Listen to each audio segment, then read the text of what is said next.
episode of H&R Movie Talk. I'm HB Gibson along with RT Mac. And today is basically a part 2 of our talk about The Last Jedi. The first one was a nice one. We talked about the film, we talked about the spoilers, we talked about how much we loved it. Today's episode is not going to be as nice. Basically, it was nice in the last one because it was a straight review of how we felt. Exactly. Now we're going to get into how other people felt. Mm-hmm. And a lot of you, basically it's unacceptable. Exactly. All the racist tweets, all the sexist tweets, all the horrible things that people have been saying is just really uncalled for. I mean, it's toxic fandom at its worst. Basically, it stems from everyone having such unrealistic expectations that you actually thought that, you know, Rian Johnson was researching what you specifically wanted to see. Mm-hmm. Like, oh, I saw this tweet, you know, on Twitter. Like, he seems very passionate. Let me make the movie for him or her. No. Rian Johnson put it perfectly. I make a movie that I want to see. I'm making my movie. He's not making yours. And he said that he now knows how George Lucas felt. Mm-hmm. And this is something that Lucas had to deal with in the prequel films. Some criticism was legitimate. Others, it was uncalled for. I felt really bad about the bashing that they gave George Lucas because this was the same man that gave us Star Wars in the first place. I mean, I understand, he understands that yes, the prequels were different from the original Star Wars. Wasn't that crazy about Jar Jar, but it was still Star Wars, it was still canon, and the idea of art is making what you visualize. We go to the movies to see a person's art story, what they create, unfold, and we're there to enjoy the art for what it is. Now, the biggest thing that we're gonna dive into is the fact that a petition has been going around to get the movie not only taken out of theaters, but for Disney to remake it. Let's point out all the things that are wrong right there. Mm-hmm. One, do you have the money to make a new Star Wars film? Always said that. Disney obviously does, but you really think they're gonna delay the 9th movie, cost themselves even more money by reshooting the entire film? And 2, Carrie Fisher's gone. Mm-hmm. We don't have her anymore. She's gone. Yes. How do you expect to do a remake of The Last Jedi without Carrie Fisher? Mm. She already filmed her scenes, and personally, we both loved it. Exactly. If I may quote John Campea, once again, that's like my guru. To quote John Campea, being a fan or fandom should be defined by what we love, not by what we hate. Exactly. And the fact that none of you realize something that is common sense is ridiculous. Exactly. First of all, it wasn't just 2 years to make. This movie was already in the making by the time The Force Awakens was being made. Mm-hmm. So let's say 3-4 years. Right. 3-4 years to make. We lost one of the original actors in the process. Right. And you all, for some reason, hated this movie so much that you want it to be completely remade? And taken out of canon? That's not possible, ladies and gentlemen. All you folks out there have these unrealistic requests. We can't go back, okay? What's in the past is in the past. And what did they say? What did they say when they first announced the sequel trilogy after Disney bought Lucasfilm? That the 30 years of novels, sorry, we understand that was canon before, but it's not now. Because again, They're making their movies. Yes. They own the rights. So sorry, their stuff is going to be the new canon. Art is not what you're trying to do to please other people. Art is what's expressed out of you, out of the creativity of the writers involved, and everybody putting their collective artistic work together to come out with some entertainment. Our Star Wars fans are basically stuck in the box of the original trilogy, A New Hope, Empire Strikes Back, and Return of the Jedi. We have to be able to move on from there. These films take place decades later, and decades later, you have to think, in any universe, things that happen decades later, change happens. And it's important to point out that if Disney, when they bought Lucasfilm, if they had gone by making movie versions of the novels, it would be so inconsistent and people would not really understand what's going on. Right. Because they're not just making a film for diehard Star Wars fans. Right. They're making it also for casual moviegoers. Right. They're trying to gain new viewers to the franchise, introduce them. Right. Not just the new younger generation, but maybe people who grew up during the time of the original trilogy and were never really interested in the franchise until maybe The Force Awakens came out. So, I don't get it. I really don't get it, and here's the thing that really, really pissed me off. Here we go. Get it. The ones who have been taking credit for the criticism that The Last Jedi has been getting, embrace yourself. Yeah, here we go. Because those of you criticizing it, you are now in league with these people. The alt-right has taken credit. So congratulations. You now have something in common with the racist, bigoted, sexist, misogynistic alt-right movement. Congratulations. Good. Yeah, you guys are basically Nazis or the First Order. Take your pick.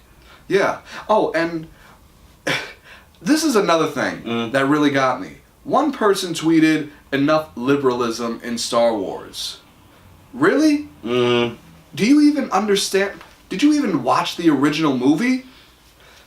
Princess Leia was not a damsel in distress, okay? She might have been captured and she might have been helpless at the moment, but she wasn't the type of person to just go down without a fight. Okay, but she was wise enough to stand down when when things were overwhelmed. Okay, so if you were captured, male or female, are you actually going to try to fight against Darth Vader? No. Okay, are you going to try to fight against a whole squadron of Death Squad commanders and stormtroopers? No. All right, so kill it with this. With this liberalism and they're trying to it's a feministic agenda or something like that. Oh, give me a break with that crap. Oh, and here's the thing with the original movie. You know what George Lucas originally envisioned Star Wars to be? An allegory for the Vietnam War. And guess who the Empire represented? The United States. Yeah. The rebellion were the Viet Cong. Yeah. Because we were trying to take over another country. And guess what? It didn't happen. We lost. There it is. It was a war that we should not have even been involved with. Yeah. Period. And for any of you historians, you know exactly what we're talking about. And now let's move on to the fact that there was more racism at Finn. At his character. I don't get it, because if you so-called original Star Wars fans remember that there was a black man in the Empire Strikes Back who, if you did not recall, was the one that destroyed the second Death Star, led the attack on the second Death Star. And you're giving Finn a hard time about being black. Trump America. That's all it is. Trump America. And I do recall the hashtag when they first introduced us to Finn in the teaser trailer for The Force Awakens. I believe the hashtag was #white genocide. Really? Really? One black man in a Star Wars movie, and that's white genocide? I seem to recall that the character of Rey is white. She's British, but she's white. Poe Dameron I don't not Oscar Isaac is not Caucasian, but his skin color would lead you to believe that it was. Han Solo and Leia and Mark Hamill. Right. You know, Luke Skywalker, all white. Hell, Chewbacca's voice actor, Peter Mayhew. Yeah. Peter Mayhew's a white man. Anthony Daniels, C-3PO, white man. The original, the late Kenny Baker, R2-D2, white man. And the voice of the legendary villain that we all love and fear equally, the villain that all of you guys enjoy, was voiced by a black man. And y'all had James Earl Jones. If it wasn't for James Earl Jones, he would not have a voice. You didn't have any problems with that. There you go. You didn't have a problem with it. And then let's get on to the misogynistic view with Daisy Ridley's Rey, who, without a doubt, is one of the most badass Star Wars characters we've ever seen. Yeah, and the whole Mary Sue thing, kill it with that. Because guess what? Luke trained with Obi-Wan not even an hour, and he was able to block blasts from a remote blindfolded. He was able to call upon the Force to hit a target that was mathematically impossible even with a computer. Okay? Now, I know that Rey did not get training, but she was being led by the Force. It was called The Force Awakens. And plus, she already had combat training. You saw exactly. She uses her staff just like a lightsaber. Exactly. She was already well trained, so applying the move she knew with her staff to a lightsaber, it wasn't going to be that much of a difference. I would love to know. It would be so cool, man, to see that when the third film in this new trilogy comes out, that they give. I really would. I mean, this is just here's an example of being a fan.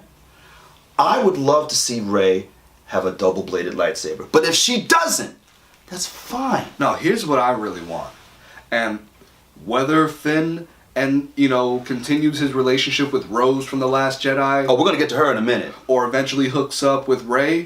Guess what that's gonna be? And an interracial relationship. Period. No matter where you're gonna look, it's gonna be an interracial relationship. And Rose, there was some really horrible things said about Kelly Marie Tran, the actress that played Rose. I mean, they called her all the racist names in the book, for an Asian, and it's disgusting. Disgusting. I seem to recall Star Wars being about fucking diversity. There it is. Because it wasn't just humans in the movie. Aliens outnumbered humans however many to one. Exactly. So, and it was different alien species coming together to fight a common enemy. Right. Star Wars is all about diversity. But apparently, you guys seem to be okay with that as long as the main protagonists are white. Yep. White men, specifically. So, boo-hoo. We got something different because it's 2017 and not 1917. Nah, wake up, snowflakes. Come on. Really? I mean, how do you have something in common with the alt-right? That's what I don't get. And plus, I know most of these people are trolls. Yeah. They just go on there and gen up controversy just for a laugh. Right. That's why you cannot take some things on Rotten Tomato seriously. Exactly. Because I think I remember reading that some people were instructed to actually give bad reviews on The Last Jedi to lower its score. You know what? Stop making Rotten Tomatoes the end-all, be-all of what a movie is, whether it's good or not. Stop giving Rotten Tomatoes that kind of power. Stop giving IMDb that type of power. Make up your own mind and don't follow these alt-right, racist, sexist, misogynistic morons. Oh, right? Oh, and another thing, if you're going to complain about the movie, first of all, actually see it. Yeah. Actually see the movie, because that was another thing. People got called out for just regurgitating what they heard from somebody else. They didn't actually see the movie. So, if you're not planning on seeing the movie, you do not deserve to criticize it. Exactly. I don't care how you felt about the character of Finn, the character of Poe, the character of Rey. I do not care, neither does he. We finally have a trilogy that has more diversity than geez, even the Fast and Furious movies. I mean, with the Fast and Furious movies, yes, we have an Italian man as the main character, but he's still a white Italian man. In this, one of the most badass people is a black stormtrooper, a former stormtrooper, and a British woman who's the main badass. You just can't accept it. I mean, the 2016 election really brought out people's true selves. Yeah, it brought out the worst in people. We saw people's true colors, and it was...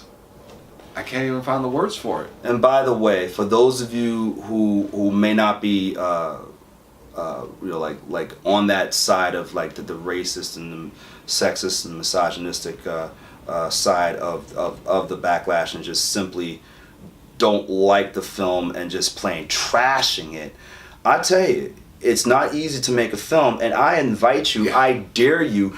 Matter of fact, I'm going to issue out a challenge. Here we go. Here we go. Make a Star Wars fan film. Make a Star Wars fan film. I don't care how long it is. Could be 10 minutes, could be 30. Send it to us, we'll review it. And we will give it an actual non-biased critique. Non-biased critique. Because here's the thing, we both have worked, you know, with films. Yeah. They weren't big budget by any stretch of the imagination. Right. But we were involved with the process, the basic process of making a film. You have to appreciate it. Even making a short film takes a long time and a lot of preparation. Yeah, you have to appreciate the art of filmmaking and everything that's involved, from the writing to the directing to the acting to the lighting to the editing to the Foley, the sound, you know, everything. To everything. Like, here's the thing. These days, everybody gets a credit. Yeah. Look at the different units working on the puppets, the different units working on the CGI, the catering units to feed the cast and crew. There it is, because they get hungry. The accountants who had to figure out, you know, the budget, who had to balance it, to figure out how to pay everyone. Right. The producers who had to pitch this movie to the studio execs. The writers who had to basically... I don't know how long it really takes to write a movie script, let alone a big budget franchise script, but I can't imagine it's easy. Right. And then you have the actors who have to memorize so much dialogue for a film that, for us, it was 2.5 hours. Yeah. What they cut it down from, I'm sure is almost double. Yeah. So when the DVD comes out, we're going to see how many deleted scenes there were. I can't wait to see that. And we're going to see how much they actually had to memorize. Yeah. And then it's not just memorizing the lines. You have to... emote. You have to be that character. Exactly. Like, when we look on screen, we want to say, hey, it's Rey, it's Luke Skywalker, not Daisy Ridley and Mark Hamill. Guys, I'm an actor. It's not as easy as it looks. It really isn't. And then, the most important position of all, the director. Whoever takes this bet...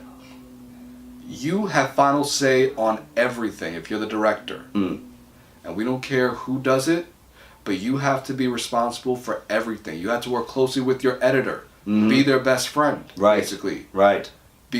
And you have to be working very closely with the writers. Yes. Because the way the writers have written the script, that's exactly what you have to present visually with the editor and the director of photography, your main cinematographer. Yep. So you have 4 different areas that have to be in perfect sync. So go ahead, start a GoFundMe if you want to, you know, get a budget. You know? Exactly. Go do it. I mean, and this isn't just for Star Wars films. This is for all films that you guys have such a hard time with. Get a budget together. Make your own fan film, and I promise you, we will review it on this show. We will. Yeah. Hit us up. do the film, hit us up, we will review it. And you know what? If you actually want to do this, let us know when we can expect it. Exactly. Let us know, and then we're going to take that into consideration too. Mm-hmm. Because we're going to see if you rushed it. Uh-huh. Because all good movies take time. Exactly. Now, sure, back when film first started, you can make hundreds and hundreds of films within a few months. Right. Because it was still new, still in its infancy. Mm-hmm. So there were maybe like 3 different camera angles. Mm-hmm. Very few techniques. Mm-hmm. And the editing, it was basically just taking the roll of film that you used and putting it together with any other roll. Right. That was the editing. Yeah. So, and that even then, that was still not very easy to put together. It's not. It's not easy. So imagine doing it today with computers when you, oh man, if you actually want to test out CGI, good luck. Even editing this show, my show, and I can only imagine the frustration that my friend Alex Fernandez, the creator of Body Jumpers, the show that I'm on, I can imagine the work that he puts into the editing. I mean, and that's just like 15 minutes, 20-minute episodes. I mean, we're talking like full-length feature films that can go as long as 3 hours. And our mutual friend Joseph Lewis. Yes. We know how much work he has to edit. Mm-hmm. Like he does my show, Big Rob's Classic Cinema. Big Rob's Classic Cinema, check it out. I think the longest episode we've ever done was like 15 minutes long. And that takes weeks to edit. Because there's so much that has to go into it depending on the story. Yeah. I mean, oh man, I dare you guys to be cinematographers. Because you got to do different shots and angles, re-shooting the same exact scene several times over from different angles. Yeah. And another thing, when you hear in the news about, a movie's being made and reshots have to be done, ooh, it must be really horrible. No, reshoots have been done since the beginning of filmmaking itself. And sometimes they're necessary. Yeah. I mean, they reshot The Last Jedi because we lost Carrie Fisher. I think the movie would have been a lot different had that not happened. So, just do us a favor. Please be more open-minded, and also go to the movie to enjoy yourself. That's what it is. Don't go in there with the thought that you're not going to like it. Just go in there wondering what's going to happen. Yeah. And be a kid again. Because that's the reason we all love Star Wars, is because we grew up on it as kids. I mean, go in there with wide-eyed wonder and anticipation of being entertained and taken to a different world and a different time and a different place. That's what we go to the movies for. And you know what? We still have John Williams' incredible scores. Yep. Because he really brings those movies to life in his own way. Yep. He's like the most legendary composer of our generation and his. I mean, really, what can you really complain about that's legitimate? Exactly. Snoke's origins? Sure. We're right there with you. Yeah. If you had an issue that they didn't explain enough about Snoke, right with you. Yeah, gotcha. Absolutely. Yeah. If you had a problem with the Mary Poppins way that Leia went to the ship, that's debatable. We're just happy. That's subjective. I mean, that depends. We're happy that she did that. I thought it was fantastic. If you're upset with the way that Luke Skywalker was in his exile, fine. Another thing that's subjective. Yeah. I mean, but don't make it so bad for other people, and that's another thing. People who trash a movie so bad to the point where they're actually making other people who enjoyed it feel bad about enjoying it. It's like you don't cross over into another person's enjoyment just because you didn't enjoy it, and then put "I'm just saying." What are you saying? You don't even know what you're saying. And then don't do it to people who haven't seen it yet. Exactly. Because you may be very influential to them, and then when they see it down the road, they're gonna be upset that they didn't see it in the big theater on a big screen when they had the chance. And the biggest jerks are the ones that out and out, flat out, put out spoilers on the internet. I'm gonna tell you something. I was looking for non-spoiler reviews on YouTube, and my phone glitched when I was trying to scroll down. And then when it stopped, it froze. It wouldn't scroll down anymore. And so when my phone, unglitched itself, it went all the way to the bottom. And I saw, spoiler alert, Luke dies. I was so angry. And another thing, I'm tired of seeing these top 10 lists of things that they got wrong. And these are channels that I enjoy. 10 reasons why The Last Jedi sucked. Really? Like what they did wrong with Luke, what they did wrong with The Last Jedi. What they did wrong. How do you know that they did something wrong? You were not the creator of the film. And you don't speak for everyone. Exactly. You don't speak for me. You don't speak for HB. No. We speak for ourselves. Exactly. There are things that we agree with on a lot of things. There are something that we disagree with. Yeah. And that's fine. Yeah. This whole show is all about opening a dialogue. Exactly. Like, we have our dialogue. We invite people to share their thoughts and opinions. But we do stress that you keep it civil. Yes. If you want to present a legitimate criticism about The Last Jedi, go right ahead, and we will communicate with you as respectfully as possible. Yeah. But if you disrespect us, if you're disrespectful, we're gonna all bets are off. Yeah, all bets are off. It's all right to dislike The Last Jedi. And I understand from the point of view of those people who didn't like it, the reasons why they didn't like it. I understand. But the reasons why you didn't like it were the exact reasons why I actually did like it, because it was a different film. It was different it was going in a different direction, and a lot of people just cannot take change. And what didn't work for you may have worked for us. Oh yeah, it worked for me. Exactly. So the people who have legitimate criticisms, this video is not targeted to you. This is targeted to the people who were just basically out of line. Just negative and completely out of line. Yeah, and being disrespectful and being disgusting, being racist and sexist, and misogynistic, and we just have there is no room on this planet for you. You disrespected everyone. Worst of all, Carrie Fisher's family. You disrespected the memory of an actress who you supposedly loved. And her character. Exactly. So, I think you should take a good long look in the mirror and try and find out just what kind of person you really are. Because quite frankly, we're not fucking impressed. We're not. We're not. So, to everyone who trashed this film, like, mercilessly, and to everybody who just regurgitated what they said, to the trolls, to everybody that this video is for, go to hell. Fuck you. Go fuck yourself. Yeah. And with that being said, ladies and gentlemen, that concludes this episode of H&R Movie Talk.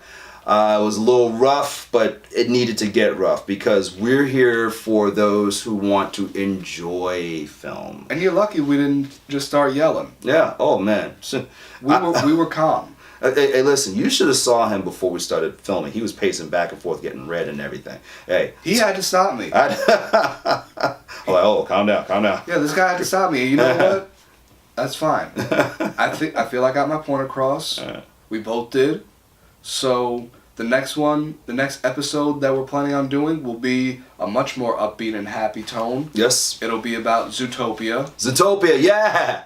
We can't wait for the sequel. Oh man, yeah. So be on the lookout for that. And if you want to see The Last Jedi again, by all means.